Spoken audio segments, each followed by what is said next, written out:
I grew up with my cousin who has schizophrenia.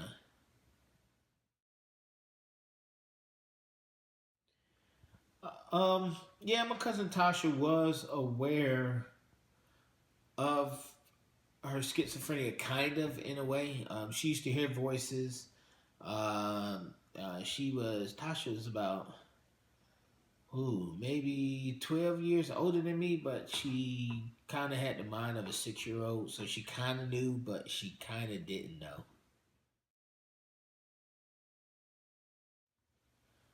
Um, we think, obviously, my aunt is, we want to say possibly borderline bipolar almost, but she had heavy drug influence use in her life.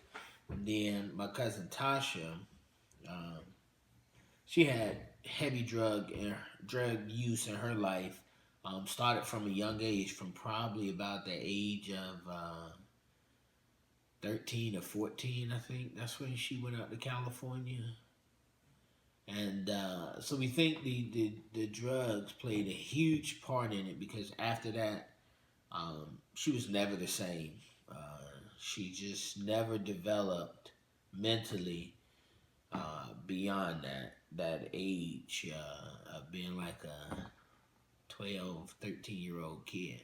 Um, we think that was the main thing. She had a bunch of other events happen to her in life, and tragic events and things, but we think the drugs was the main thing that kind of enhanced it.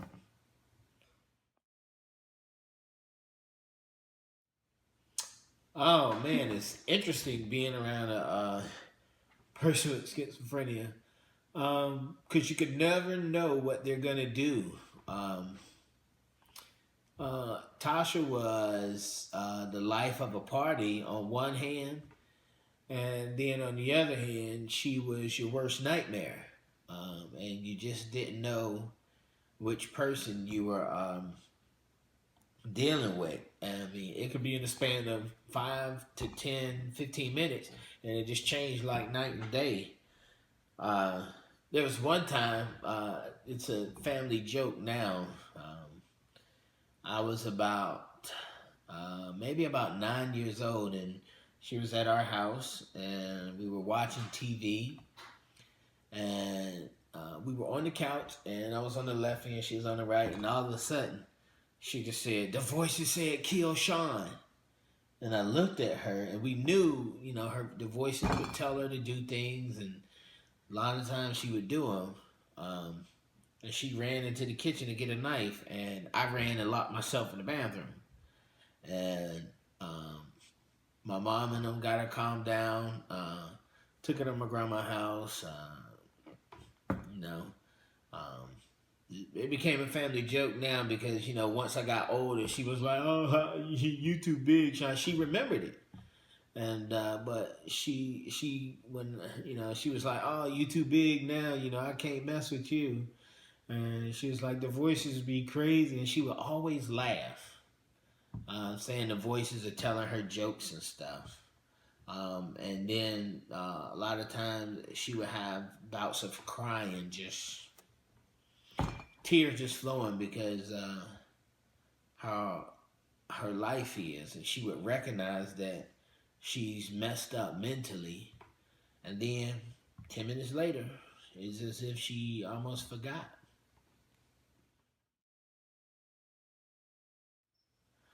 Yeah, Tasha received treatment. Actually, the incident that we had, that when she tried to kill me, um, she received treatment not too long after that. Like they got her, took her to the hospital, and she spent a lot of time in medical institutions, mental institutions. I'm sorry, um, and even she tried to kill. Well, she didn't try to kill him. It was self defense, but she went like crazy overboard and stabbed this lady. And so instead of going to jail, they sent her to a mental institution. She had to take a lot of medicines and Uh, Most of the time it didn't work. Some of them did, but they had some adverse health side effects. Um, and it just, she didn't like taking them. There were times she would cry because, again, she knew what was going on with her. She knew she won't quite right, and she had all these things going through her head, and she knew when she took the medicine some of those things would settle down, but she knew um, the person she was still wasn't right even then. And like I said, she had health problems with those some of those medicines.